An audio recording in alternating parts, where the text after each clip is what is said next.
नमस्कार, खबरें जारी न्यूज स्टेज पर मैं हूं आपके साथ मकसूद खान। बुलेटिन की शुरुआत बड़ी और अहम खबर के साथ। इंदौर से दिल्ली के लिए रवाना हो गए हैं बीजेपी सांसद ज्योतिरादित्य सिंधिया। लंबे इंतजार के बाद बड़ी जिम्मेदारी मिल सकती है ज्योतिरादित्य सिंधिया को। मोदी कैबिनेट में शामिल किए जा सकते हैं। अब यह देखना होगा कि कैबिनेट मंत्री बनाए जाएंगे या फिर स्वतंत्र प्रभार उन्हें मिलेगा। 12 कांग्रेस से बीजेपी में आने का इनाम मिल सकता है सिंधिया को। मध्य प्रदेश दौरे से सिंधिया को फौरन दिल्ली बुला लिया गया है। अपने मध्य प्रदेश के दौरे को बीच में ही छोड़कर वो दिल्ली लौट रहे हैं। शाम तक दिल्ली पहुंच जाएंगे।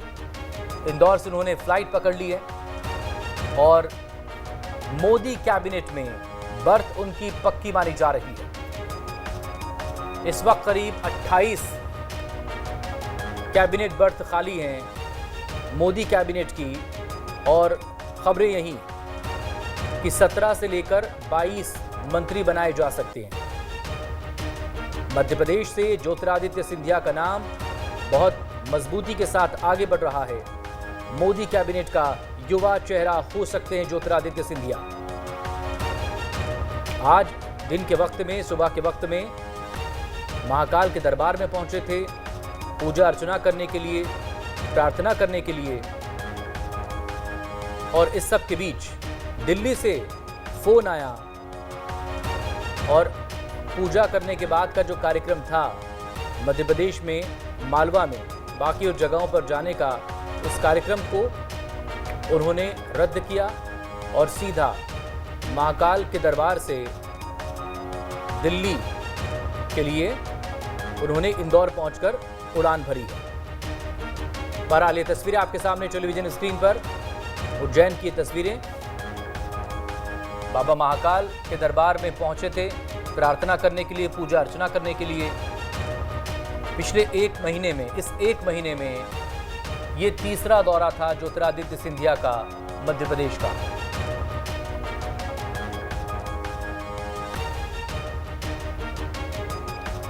और इस अहम मुद्दे पर, इस अहम मसले पर बात करने के लिए इस वक्त दिल्ली से हमारे संवाददाता विकास चंद्रा हमारे साथ जुड़ गए और भोपाल से हमारे संवाददाता शुभम गुप्ता हमारे साथ है। पहले शुभम, आप ही से बात। मध्य प्रदेश में पिछले एक महीने में तीसरा दौरा ज्योतिरादित्य सिंधिया का। हालांकि ये दौरा अधूरा ही रहा क्योंकि दिल्ली से फोन आया और फोन इतना अहम था कि फौरन दिल्ली के लिए उड़ान भर ली।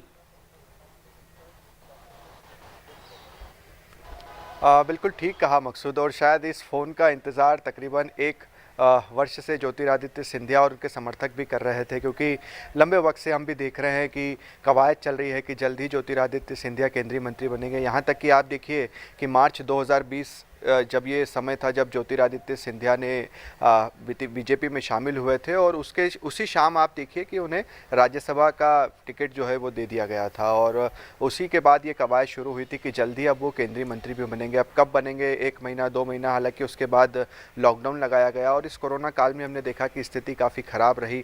मंत्रिमंडल विस्तार पर चर्चा ही नहीं हो पाई, और जब भी हो रहा है यानी कि पहली दफ़ा ही हो रहा है, और उसी में ज्योतिरादित्य सिंधिया की जगह एक तरह से पक्की हो चुकी है। तो जो देवास उन्हें जाना था, या जो 2 महत्वपूर्ण उनके दौरे आगे के थे, उसे रद्द किया और 3:30 बजे की फ़्लाइट से वो दिल्ली के लिए रवाना हो गए। अब यहाँ पर बड़ा सवाल ये उठ रहा है कि आखिर कौन सा विभाग ज्योतिरादित्य सिंधिया को मिलने जा रहा है, क्योंकि यूपीए में काफ़ी स्ट्रॉन्ग ज्योतिरादित्य सिंधिया हमें नज़र आए थे उस गवर्नमेंट में, और उसके बाद अब यहाँ पर ज्योतिरादित्य सिंधिया की भी साख का सवाल है कि उन्हें कौन सा ऐसा महत्वपूर्ण विभाग दिया जाता है। क्योंकि शुरुआत में कुछ खबरें इस तरह की भी थी मकसूद की ज्योतिरादित्य सिंधिया केंद्रीय मंत्री ना बनकर मध्य प्रदेश की सियासत में ज़्यादा रुचि दिखाने वाले हैं, यानी कि उनका लक्ष्य कहीं ना कहीं 2023 भी हो सकता है कि वो मुख्यमंत्री पद की भी दावेदारी कर रहे हो। क्योंकि कांग्रेस में हमने देखा था जो उनके समर्थक पूरा के पूरा विवाद खड़ा करते थे ज्योतिरादित्य सिंधिया को लेकर, वो एक ही बात कहते थे कि ज्योतिरादित्य सिंधिया की वजह से ही मध्य प्रदेश में कांग्रेस की सरकार आई है,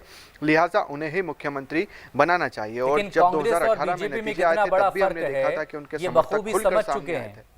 न सिर्फ सिंधिया समर्थक बल्कि खुद ज्योतिरादित्य सिंधिया भी। आगे भी आपसे बात होगी शुभम, प्लीज हमारे साथ बने रहिएगा। विकास चंद्रा का रुख करेंगे। विकास, शाम तक दिल्ली पहुंच जाएंगे ज्योतिरादित्य सिंधिया। बहुत लोगों को इंतजार कि दिल्ली से फोन आए और वो अपने सारे काम छोड़कर दिल्ली पहुंच जाएं। कुछ तो दिल्ली में ही बैठे हुए हैं। अब सवाल इसी को लेकर मध्य प्रदेश के परिप्रेक्ष्य में अगर हम बात करें, ज्योतिरादित्य सिंधिया को तो फोन आ गया, क्या कोई और भी है जिसे फोन का इंतजार था? फोन जा रहा है कि नहीं जा रहा है? देखिए अगर ज्योतिरादित्य सिंधिया की बात की जाए तो उन्हें फ़ोन का इंतजार काफ़ी वक्त से था, और जब वो बीजेपी में आए थे तभी उन्हें ये कहा गया था कि उन्हें बड़ी जिम्मेदारी दी जाएगी, उनकी बड़ी भूमिका पार्टी देखती है।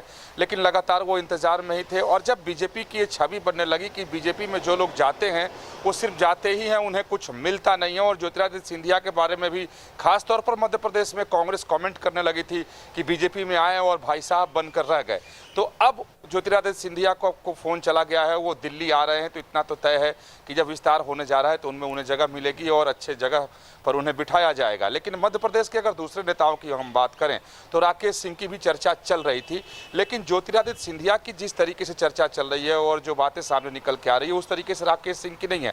अभी फिलहाल ये कहा जा रहा है कि मध्य प्रदेश से अब सिर्फ एक ही नाम है ज्योतिरादित्य सिंधिया का, क्योंकि देखें मध्य प्रदेश की परिस्थिति उत्तर प्रदेश से और दूसरे जगहों से भिन्न है। वहाँ अभी सरकार तो बीजेपी की है, लेकिन चुनाव कोई सामने नहीं है। उत्तर प्रदेश में चुनाव है, तो खासतौर पर इस मंत्रिमंडल विस्तार के बारे में कहा जा रहा है कि जिन राज्यों में चुनाव है उन राज्यों को ज़्यादा संतुष्ट करने की कोशिश की जाएगी, उन्हें ज़्यादा इनाम दिया जाएगा। खासतौर पर अगर उत्तर प्रदेश की बात करें तो कहा जा रहा है कि 3 से 4 सीटें जी जाएगी, लेकिन मध्य प्रदेश में चूंकि ज्योतिरादित्य सिंधिया खुद बड़े नाम हैं, अगर सिंधिया की बात की जाए और जो कमलनाथ की सरकार के खिलाफ जो उन्होंने मुहिम शुरू की, जो बीजेपी की वापसी हुई, तो उसका इनाम उन्हें मिलना ही था। वो इनाम अब तक उन्हें नहीं मिला था और उस इनाम का भरोसा भी उन्हें दिया गया था। अब वो इनाम की घड़ी आ गई है और वो दिल्ली के लिए रवाना हो गए हैं। लेकिन अब यहाँ सबसे दिलचस्प बात ये होगी और देखने वाली बात ये होगी कि आखिर उन्हें मंत्रालय कौन सा सौंपा जा रहा है, बिल्कुल क्या विभाग उन्हें दिए जा रहे हैं उनके कद के हिसाब से, क्योंकि जब कांग्रेस की सरकार थी तब भी उनका प्रोफाइल बड़ा था, आज भी कोई प्रोफाइल छोटा नहीं है।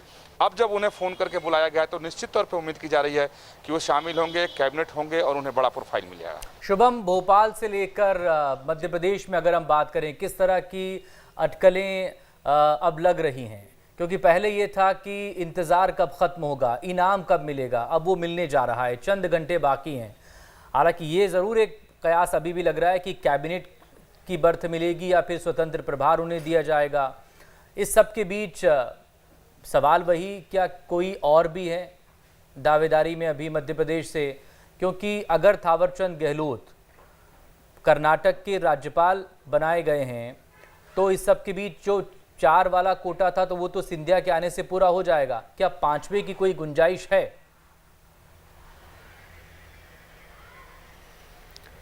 देखिए बिल्कुल मकसूद, आप ठीक कह रहे हैं कि क्या गुंजाइश है और ज्योतिरादित्य सिंधिया को लेकर जो इंतज़ार हो रहा था।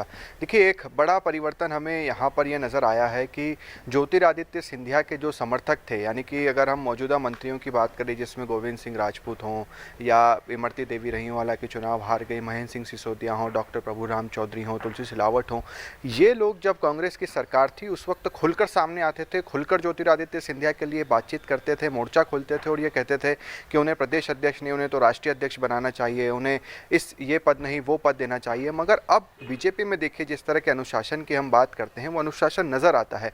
अब ऐसा कोई नेता नहीं है जो खुलकर सामने आए और ये बात कह दे कि ज्योतिरादित्य सिंधिया का प्रोफाइल कुछ इस तरह का होना चाहिए, ज्योतिरादित्य सिंधिया को महत्वपूर्ण मंत्रालय देना चाहिए। सब एक ही लाइन में उत्तर देते हैं कि जो प्रधानमंत्री मोदी की इच्छा होगी उसी के मुताबिक जो है वो काम होगा, और उसी में ज्योतिरादित्य सिंधिया और हम सभी जो है संतुष्ट हैं। यानी कि जो एक ग्रुप वाली बात नज़र आती थी, जो एक गुट वाली बात हमें कांग्रेस के काल में नज़र आती थी जब ज्योतिरादित्य सिंधिया और उनके समर्थक कांग्रेस में थे, वो चीज़ें अब हमें बीजेपी में नज़र नहीं आ रही है। दूसरा प्रश्न जो आपने राकेश सिंह को लेकर किया, क्या उनके लिए भी जगह है? देखिए राकेश सिंह को बीजेपी का प्रदेश अध्यक्ष बनाया गया था और 2018 का विधानसभा का चुनाव हो या फिर 2019 का लोकसभा चुनाव हो, दोनों में ही राकेश सिंह प्रदेश अध्यक्ष थे। उसके बाद उन्हें हटाकर वी डी शर्मा को प्रदेश अध्यक्ष बनाया गया। वी डी शर्मा पहली बार के ही सांसद हैं खजुराहो से, और राकेश सिंह की अगर बात करते हैं तो जबलपुर से लंबे समय से तकरीबन 3 बार से वो सांसद चुने गए हैं और ऐसे में उन्होंने भी कांग्रेस के बड़े नेता विवेक तन्खा को हराया था। तो उनके लिए जब बीजेपी का प्रदेश अध्यक्ष का जो पद छोड़ा गया उसके बाद उन्हें भी कोई महत्वपूर्ण जिम्मेदारी नहीं दी गई, लिहाजा उनका नाम भी लगातार चर्चा में चल रहा है कि उन्हें भी अब केंद्र में जो है वो कम से कम मंत्री बनाया जा सकता है। तो ज्योतिरादित्य सिंधिया का नाम हम इसलिए तय मानते हैं क्योंकि जैसे ही वो बीजेपी में आए, सुबह शामिल हुए शाम को उन्हें राज्यसभा का उम्मीदवार घोषित कर दिया गया। उसके बाद से ये बात भी कहीं ना कहीं सामने स्पष्ट थी कि उन्हें केंद्रीय मंत्री भी बनाया जाएगा, जिस तरह का उनका प्रोफाइल था, क्योंकि सांसद उन्हें बनाया ही गया था। तो ज्योतिरादित्य सिंधिया का नाम तो तय है, मगर राकेश सिंह के नाम को लेकर अटकलें ज़रूर है और मध्य प्रदेश से उम्मीद ज़रूर ये की जा रही है कि उन्हें भी केंद्र में एक जिम्मेदारी ज़रूर दी जाएगी। ठीक शुभम, आप हमारे साथ बने रहिएगा। विकास भी हमारे साथ दिल्ली से बने हुए हैं। विकास, आप चूंकि बात कर रहे थे कि किन्हें ज़्यादा तरजीह दी जाएगी, तो ऐसे आने वाले वक्त में तो फिलहाल उत्तर प्रदेश में चुनाव होने जा रहे हैं, बाकी और भी स्टेट हैं, लेकिन हम मध्य प्रदेश पर आते हैं। जो आए उन्हें कुछ ना कुछ मिल गया। अब ऐसे में थावरचंद गहलोत कैबिनेट छोड़कर राज्यपाल बनने जा रहे हैं, तो उनकी भी तो राज्यसभा सीटें खाली होगी। तो जो बाहर से आए हैं उन्हें मौका मिलेगा मध्य प्रदेश में, या फिर क्या होगा? दिनेश त्रिवेदी हाल ही में आए हैं, जितिन प्रसाद आ गए हैं उत्तर प्रदेश में, कैलाश विजयवर्गीय भी, पश्चिम बंगाल की बड़ी जिम्मेदारी उन्हें सौंपी गई थी। तो राज्यसभा में कौन जाएगा? कैलाश विजयवर्गीय के नाम को लेकर तो ये भी चर्चा चल रही थी कि उन्हें भी बड़ा इनाम मिल सकता है। ये देखिए, थावरचंद गहलोत को केंद्रीय मंत्रिमंडल से सीधे राजभवन भेजने के पीछे एक बात तो साफ हो गई है, क्योंकि अगर बीजेपी की बात करें तो बीजेपी के बहुत ही वरिष्ठ नेता हैं, बीजेपी के पार्लियामेंट्री बोर्ड के मेंबर हैं और एक बहुत बड़े दलित चेहरा के तौर पर भी उसमें स्थापित हैं। अब वो मंत्रिमंडल से बाहर हैं और उन्हें राज्यपाल बनाया गया, और जब भी राज्यपाल किसी को बनाया जाता है तो माना जाता है कि अब सक्रिय राजनीति से उस व्यक्ति की संन्यास हो गई। तो अब कम से कम ये तो तय माना जा रहा है कि अब जब विस्तार प्रधानमंत्री मोदी करेंगे तो किसी न किसी एक दलित चेहरे को जरूर रखेंगे थावरचंद गहलोत की भरपाई के लिए। अब जहां तक रहा सवाल कि राज्यसभा के खाली अगर सीट की बात की जाए तो बीजेपी में निश्चित तौर पर जो तमाम ऐसे लोग हैं जो अभी प्रतीक्षा सूची में है राज्यसभा पहुंचने के, तो उसमें से किसी को जरूर मौका मिलेगा। और खासतौर पे चूंकि थावरचंद गहलोत ने खाली किया है तो बीजेपी शायद ही ऐसा करे कि किसी दूसरे राज्य के व्यक्ति को वहां से दे। निश्चित तौर पर किसी मध्य प्रदेश के ही नेता की बारी उस पर आएगी। जी, इसके अलावा मध्य प्रदेश को लेकर सोचा क्या जा रहा है? ज्योतिरादित्य सिंधिया एक युवा चेहरे के तौर पर जाहिर हैं कि वो कैबिनेट का अगर हिस्सा बनने जा रहे हैं। इसके अलावा और क्या कुछ? क्योंकि अब चुनाव तो देखें 2023 नवंबर दिसंबर में ही होंगे, लेकिन उससे पहले दिल्ली दरबार में क्या चल रहा है? पिछले दिनों भी लगातार मध्य प्रदेश को लेकर लगातार जिस तरह की सरगर्मियां बनी रहीं, लगातार सिंधिया के भी दौरे वहां पर हुए हैं। ये देखिए, अगर मध्य प्रदेश की बात की जाए तो बीजेपी के लिए काफ़ी महत्वपूर्ण राज्य है, क्योंकि वहाँ बीजेपी कभी नहीं चाहेगी कि कमल मुरझा जाए। हमेशा बीजेपी की कोशिश रहती है कि मध्य प्रदेश में कमल खिला रहे। इसलिए ऐसा नहीं होता है कि चुनाव बेशक दूर है तो जो चुनाव के पास होने से जो फायदे मिलते हैं वो ठीक बात है कि अभी मध्य प्रदेश को वो फायदे नहीं मिलेंगे।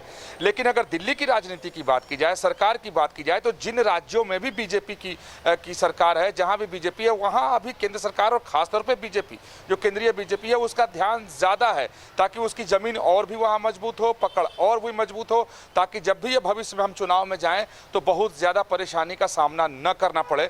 अगर अभी यह तुलना कर दी जाए उत्तर प्रदेश से, किसी इसमें कोई संदेह नहीं कि योगी आदित्यनाथ बहुत मजबूत मुख्यमंत्री हैं, लेकिन इस समय उनके खिलाफ वहाँ एंटी इनकम्बेंसी भी है, एक तबका भी उनसे नाराज है, जातिगत समीकरण भी उनके खिलाफ दिखाई दे रहा है। तो उसको निश्चित तौर पर साधने की कोशिश इस विस्तार से जरूर की जाएगी। यही वजह है कि जो विस्तार होने जा रहा है केंद्रीय मंत्रिमंडल का, तो बताया जा रहा है कि इसमें क्षेत्रीय और जातिगत समीकरण को साधने की भरपूर कोशिश प्रधानमंत्री मोदी करेंगे। साथ ही जो पॉलिटिकल इंजीनियरिंग, सोशल इंजीनियरिंग की बात तो नहीं की जा सकती, पॉलिटिकल इंजीनियरिंग को जरूर बैलेंस किया जाएगा। तो अभी चूंकि मध्य प्रदेश में चुनाव नहीं है, तो जो फायदे अभी उत्तर प्रदेश को मिलते हुए आपको दिखाई देंगे, उस तरीके का सीधा फायदा तो मध्य प्रदेश को नहीं दिखाई देगा। हालांकि ज्योतिरादित्य सिंधिया जैसा बड़ा चेहरा शामिल होने जा रहा है मध्य प्रदेश का, और मध्य प्रदेश के लिए वो बहुत फायदेमंद साबित होंगे। ज्योतिरादित्य सिंधिया, वहाँ पार्टी को भी इसका बहुत ज्यादा लाभ मिलेगा। जो कार्यकर्ताओं में मायूसी थी वो मायूसी उनकी दूर हो जाएगी। फायदा तो 2020 में हो गया था, उस वक्त जब अपने तमाम विधायकों के साथ वो पूरी की पूरी सरकार ले आए थे। अब उनका ये फायदा है, तो जाहिर है इसको लेकर एक लंबे इंतजार के बाद उन्हें इनाम मिलने जा रहा है। बहुत शुक्रिया आपका शुभम, हमारे साथ जुड़ने के लिए। विकास चंद्र, आपका भी शुक्रिया, आप दिल्ली से हमें डिटेल दे रहे थे।